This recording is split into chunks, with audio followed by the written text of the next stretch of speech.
retour sur le plateau. Cette fois-ci, on va aborder un autre sujet tip-top apparemment. C'est dans Causement Réunionnais. La question, est-ce que le sujet est tip-top? On va poser la question à Gaël Lativel, on va poser la question à Elsie Fontaine et à Kenny Cerveau. Bonsoir à vous. Alors, d'abord à la dame, on va faire semblant d'être galant. Elsie Fontaine, donc quelle est votre fonction? Alors, je suis coordinatrice du dispositif Tip-Top Challenge dans le Nord, pour la mission locale Nord. D'accord. Et Gaël Lativel, votre fonction? Coordonnateur régional Tip-Top Challenge. Alors, Kenny Cerveau, lui, c'est votre jeune et c'est celui qui va passer sous les...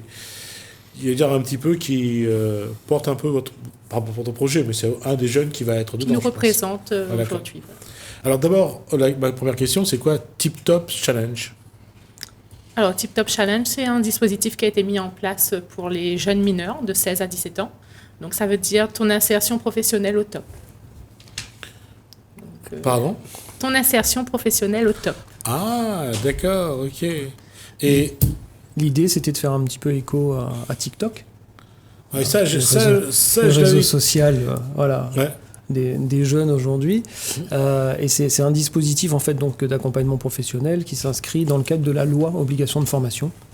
Voilà, qui est une loi qui a démarré en septembre 2020 et qui, qu'est-ce qu'elle dit en fait? Elle dit en même temps, elle oblige en fait les jeunes à rester en fait dans un parcours d'accompagnement, voilà, donc soit en cursus scolaire, soit accompagné, voilà, dans un dispositif d'insertion. Donc Tip-Top Challenge s'inscrit totalement dans ce dispositif d'insertion. C'est un parcours qui dure 16 semaines, voilà, et où on accompagne au niveau du secteur nord, sud et est. Voilà, un certain nombre de jeunes, donc environ 400 jeunes qui vont être accompagnés sur courant 2022. Kenny Cerveau, qu'est-ce qui vous a motivé pour rentrer dans ce dispositif?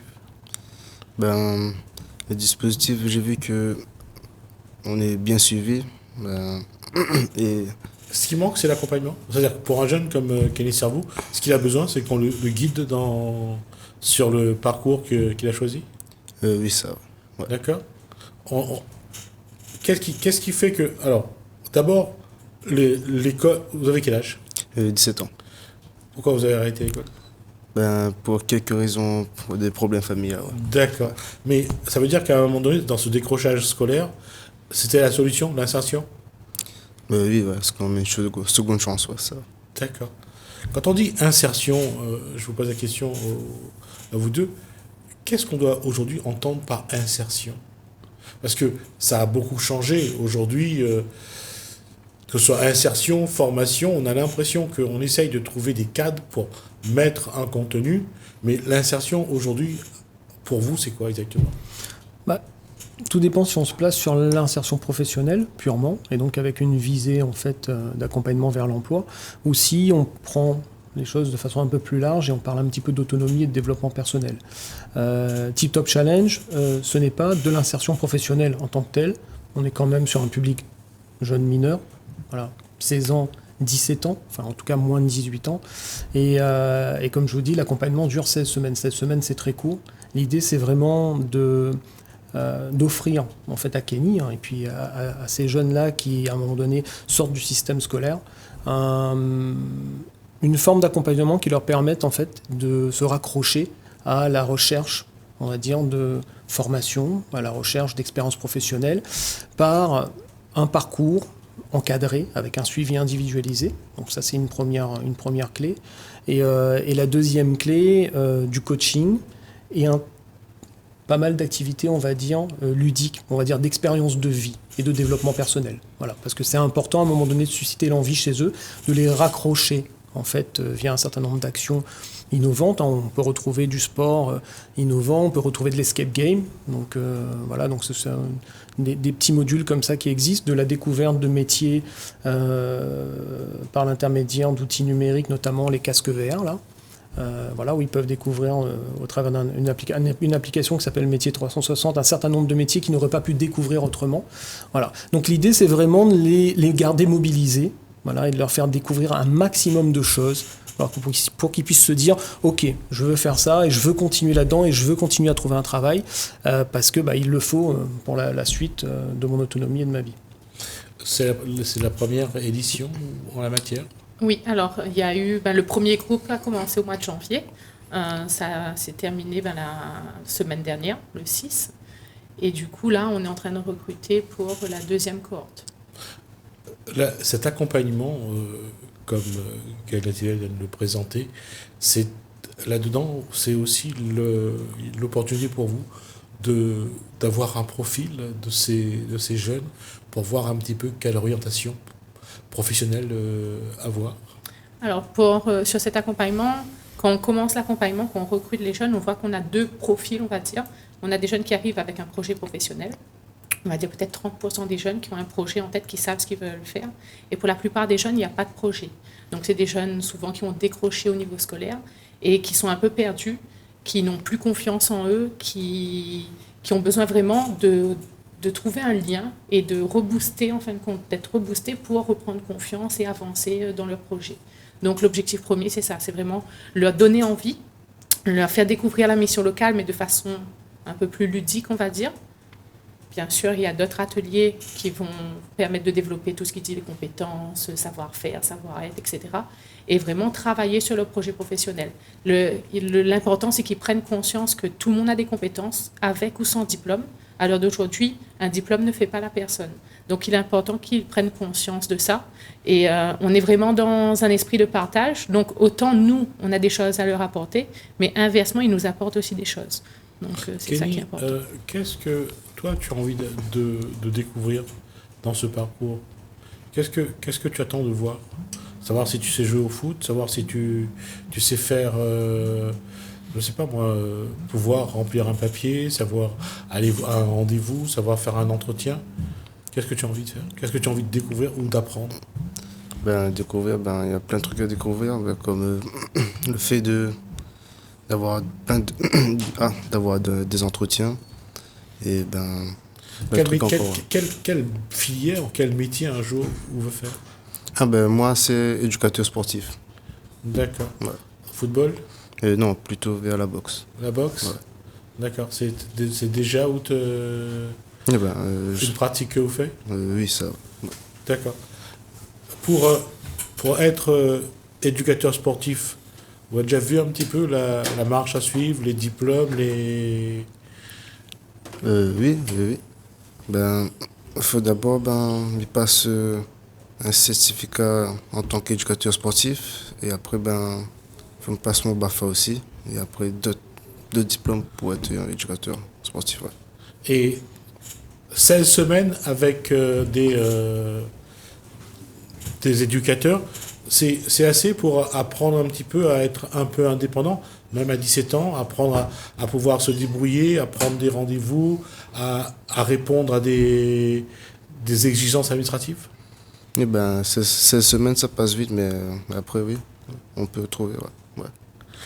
Combien de jeunes vous aurez dans ce dispositif-là pour cette fois-ci? 45 jeunes. 45 jeunes? Pour le Nord, 45. Pour le Nord. On vise 400 jeunes au total sur 2022, sur les 3 régions que j'ai citées précédemment, c'est-à-dire le Sud, l'Est et le Nord. Qu'est-ce que, après la première expérience, qu'est-ce que les jeunes ont plus besoin dans ce que vous l'avez proposé? Qu'est-ce qu'ils attendent le plus de vous? Alors, ce qu'ils ont le plus besoin, c'est de retrouver un cadre, en fin de compte. Donc, ils ont décroché, de reprendre un rythme. C'est le plus important, parce qu'on a pu voir lors de le premier groupe, les horaires, c'était pas facile à respecter au début. Donc, de comprendre aussi qu'ils sont pas à l'école. On n'est pas dans un esprit scolaire, mais plus dans un esprit d'entreprise, on va dire. Donc, c'est de reprendre ce cadre, ce rythme de vie. Et aussi, de reprendre confiance en eux. C'est ça qui est très important. Donc, on travaille beaucoup là-dessus. On a différents ateliers mis en place, tels que des ateliers d'expression à travers de l'art-thérapie ou du théâtre, par exemple. Donc, c'est vraiment de reprendre confiance. Et ça permet de développer différentes compétences. Par exemple, l'atelier théâtre, ça permet de s'exprimer et on peut servir ça pour un entretien. L'expression, quels sont les points sur lesquels vous devez insister pour justement leur apporter j'allais dire, cette indépendance, cette autonomie plutôt, pas indépendance, cette autonomie dans la quête de la mise en place de leur projet? Un point important, la levée des freins déjà. Oui. Il y a un premier élément, c'est là, effectivement la levée des freins. Quand on parle des freins, on parle des freins, on va dire, plutôt directement plus sociaux. C'est-à-dire, voilà, qu'est-ce qui va leur empêcher à un moment donné d'avancer dans leur projet. C'est vrai que quand ils arrivent, donc ils ont quitté le système scolaire pour un certain nombre de facteurs. Les facteurs sont toujours présents, même quand ils arrivent à Tip Top Challenge. Mais il y a un certain nombre qu'on essaye de limiter. Ça va être par exemple au niveau du quotidien, l'accès, le transport. Donc nous, on prend en charge le transport sur l'ensemble du dispositif. Ça va être les frais de repas. Donc quand les jeunes sont en présence chez nous, donc on leur paye en fait le repas donc du midi.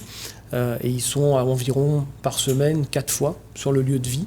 Voilà, donc c'est intéressant pour eux. Donc ce sont des petites choses qui permettent à un moment donné de lever ces freins-là. Et puis il y a une aide ponctuelle également, plusieurs aides, ça va dépendre par rapport à leur projet. Kenny d'ailleurs en bénéficie pour l'achat d'équipements. Voilà, dans le cadre de son projet professionnel d'éducateur sportif. Donc on va l'aider à acheter certains équipements voilà, pour qu'il puisse plus facilement démarrer son projet pro. Mais ensuite, ce qu'il faut, comme on disait, cette semaine, ça passe vite, mais ce qui est important, c'est vraiment les expériences de vie qu'ils ont et leur permettre de continuer sur des parcours d'insertion, comme on disait tout à l'heure, plus professionnels, qui sont pour eux, s'ils devaient directement, et c'est ça aussi qui crée l'échec souvent, c'est qu'ils sortent du système scolaire et on les oriente, donc nous on est en mission locale, on a des dispositifs d'accompagnement, mais ils ne sont pas adaptés. Voilà. Donc c'est vraiment un dispositif passerelle qui leur permet en fait de raccrocher ces dispositifs plus classiques. Voilà. Et là, Kenny, on le sent prêt. Il a dit, je vais intégrer le contrat d'engagement jeune, donc le CEJ, et je pense qu'aujourd'hui, il est totalement prêt à le faire. Ça n'aurait pas été le cas 16 semaines avant. Quels sont les éléments contenus dans ces 16 semaines d'accompagnement? Comment vous les accompagnez? Qu'est-ce que vous faites pendant ces 16 semaines-là pour les accompagner sur le chemin de... Alors, sur ces 16 semaines, il y a 5 phases d'accompagnement. Donc, on a la première phase, c'est le recrutement des jeunes qui dure 2 semaines. Donc, par exemple, c'est très innovant. Au lieu de faire une réunion, les inviter, etc., on va les inviter directement sur un lieu. Donc, un espace public. Et on va faire du laser tag, par exemple. D'accord. Donc, c'est du laser game, mais en pleine nature. Et c'est qu'après la séance de laser tag qu'on va parler.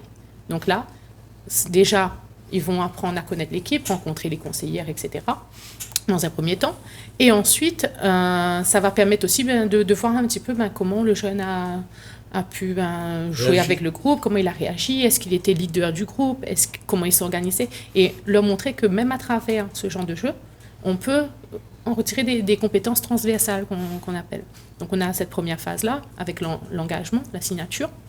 On a une autre phase qui s'appelle l'engagement, justement, où là, ils vont apprendre à se connaître.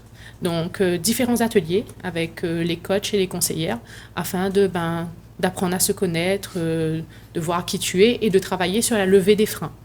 Ensuite, on a une autre phase, une phase de découverte avec des visites, que ce soit l'AFPA, le RSMA, les chambres des métiers, donc visites de plateaux techniques, afin de découvrir différents métiers et les différentes offres de services, on va dire, afin de travailler sur le projet professionnel et qu'ils puissent avoir des idées.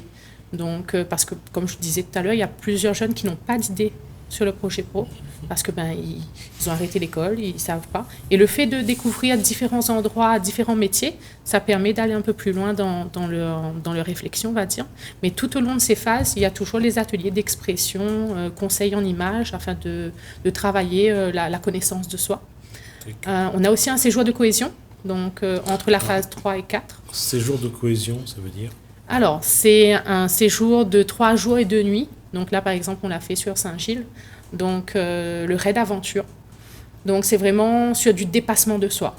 Donc, avec différentes activités. Ça peut être de la spéléologie, du trail, beaucoup de trail, du stand-up paddle. Donc, différentes activités. Donc, c'est de la découverte d'activités, mais ils vont le faire en groupe. Et le but, c'est de se dépasser. On a fait de la tyrolienne, de la descente en rappel. Donc, se dépasser, travailler sur la cohésion de groupe et vraiment sortir de chez soi et de voir autre chose. Donc, voilà. Kenny, qu'est-ce qu'on ressent quand on fait tout ce que Madame vient de dire c'est un jeu d'enfant, c'est s'amuser, se faire plaisir, ou c'est on apprend quelque chose? Ben, un peu des trois, s'amuser. Ben, on apprend plein de trucs aussi. Et en même temps, ben, on découvre d'autres personnes aussi en même temps. Ouais. Et, ouais. Et où la découverte, c'est où dans les pratiques que vous l'avez fait jusqu'à maintenant, que vous êtes capable de faire? Il y avait plein de trucs que je pouvais faire et après, il y a plein de trucs que j'ai découvert sur moi-même. Et ouais, c'était bien quand même, ouais. Déjà de s'exprimer en public. Mais c'est ça, ouais. Moins timide. Ouais. Qu'est-ce qu'on apprend pour l'expression en public? Qu'est-ce Ben, qu'on vous apprend?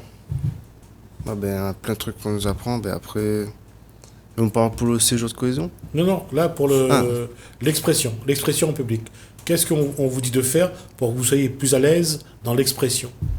Ben, déjà d'être soi-même et après de se vendre. Voilà, déjà, il faut se vendre déjà. Et après, ben, voilà. Tu es timide? Au début, oui. Ouais, c'est ça. Ouais. D'accord. Là, comment évoluent généralement les schémas de comportement et de fonctionnement de ces jeunes qui sont dans le dispositif? Ça part de gens qui sont un peu renfermés de par leur parcours avant, et après il y a une libération plutôt de ces émotions, des sensations. La majeure partie du temps, oui, c'est ça. Et on le découvre au fur et à mesure des phases qui passent, et notamment ces 2 temps, on va dire, voilà, très structurants du projet, qui sont le raid aventure. Là, c'est déjà une première découverte. Et ensuite, on a un deuxième temps qui est important, qui est le projet collectif, où ils vont mener tous ensemble un projet autour de thématiques qu'ils ont choisies ensemble. Donc, ils vont écrire le projet. Donc, dans le Nord, c'était sur les violences à la sortie des boîtes de nuit. C'était ça, hein, Kenny, à la sortie des boîtes de nuit. Et là, réellement, ils restituent donc le projet avec les professionnels et également avec leurs camarades. Et là, on se rend compte réellement du changement de comportement et d'une reprise de confiance en eux, voilà, clairement par rapport au départ, quand ils sont rentrés dans le dispositif. Voilà. Et comme je disais, ça vient vraiment d'un ensemble d'éléments maillés entre eux, qui sont pas uniquement l'intervention de conseillers en insertion professionnelle qu'on a à la mission locale, mais bien aussi de partenaires dans le cadre de ce projet qui agissent sur le coaching et sur le développement personnel, et comme le disait Elsie, avec ces éléments de théâtre, de conseil en image de soi, et également d'art-thérapie. Voilà. Donc ça, vraiment... Et je pense qu'eux aussi, ils ne le voient pas forcément au départ, parce qu'ils se disent, oui, bah, c'est quoi ça, ce coaching, c'est quoi ce théâtre, alors, on ne comprend pas très bien pourquoi on nous fait faire ça, ou pourquoi on nous fait faire l'art-thérapie, mais voilà, on se rend compte que tout ça, voilà, se met en lumière vraiment à la fin, et comme je l'ai dit, l'important vraiment, le pari c'est quoi? Enfin, on a réussi quand on a un jeune qui sort de ses 16 semaines et qui dit, bon ben moi je veux continuer à rechercher un travail, voilà. Même s'il n'est pas prêt encore, mais je veux rechercher un travail, ou je veux aller me former, ou en tout cas je veux continuer à fréquenter les opérateurs de l'insertion, les associations qui vont continuer avec moi ce parcours d'insertion. Comment vous parvenez à déclencher la motivation et en même temps à transmettre les outils? Tout est dans le lien. C'est gentil, merci. Ça, c'est excellent. Non, mais c'est vrai, en plus. Vous avez raison. Mais parce que vous avez ces 2 postulats sur lesquels agir, c'est que, il faut leur donner envie d'y aller, et en même temps, il faut leur donner les outils pour pouvoir réaliser. Et c'est là-dessus que vous devez intervenir, je pense. Bah, c'est totalement là-dessus, et puis c'est tout l'équilibre du projet, il est là. Ouais, c'est vraiment constamment maintenir ce lien et susciter l'envie. Voilà. Le raid d'aventure, pour le prendre comme exemple, il arrive vraiment à un moment clé du projet où, malgré tout, après 4 à 6 semaines, ils peuvent s'épuiser un peu. Voilà. Et donc ce raid d'aventure, sortir pendant quand même, et il y en a pour beaucoup, ça n'a jamais été le cas. On parle de jeunes mineurs qui vont sortir pendant 2 jours, enfin 3 jours et 2 nuits, à l'extérieur complètement de leur cercle familial. Donc ça, c'est... voilà, Kenny, je sais pas, il l'avait peut-être déjà fait, mais plein d'entre eux ne l'ont pas fait. Donc là, du coup, ils revivent autre chose. Alors c'est intense, c'est énorme. Donc quand ils reviennent, ils sont à nouveau boostés. Et on est reparti pour le reste de l'aventure. Donc c'est leur montrer qu'ils peuvent avoir confiance en eux, ils peuvent faire des choses. Toujours cette démarche-là. Toujours. qui retrouvent leur envie, quoi, cette envie. Et aujourd'hui, Kenny, on a envie de gravir des montagnes, Oui, ça, oui. c'est ça? Oui, c'est ça. D'accord. Alors, on arrive à la fin de cet échange, hein, on a déjà fait 20 minutes. Ma dernière question, c'est s'il y a des jeunes qui veulent venir vers ce dispositif-là, qu'est-ce qu'ils doivent faire? Ils ont plusieurs façons de faire. Donc, ils peuvent bien évidemment appeler la mission locale de leur territoire. Donc, comme je disais, sud, est et nord. Ils peuvent aller sur le site internet également, ou une petite recherche sur Google du nom TikTok Challenge. Voilà, ils vont très rapidement être orientés sur un formulaire d'inscription. Voilà, ou la page Facebook des différents territoires. Voilà. D'accord. Merci donc à Elsie Fontaine, merci également à Gaël Nativel, merci à Kenny Savo d'être venu jusqu'à nous. En tout cas, on aura l'occasion si vous avez d'autres jeunes qui veulent témoigner et qui veulent venir sur ce plateau, on aura l'occasion de montrer un peu le travail que vous faites. Merci à vous également de nous avoir suivis. Merci Hélène, merci François, je vous dis à bientôt.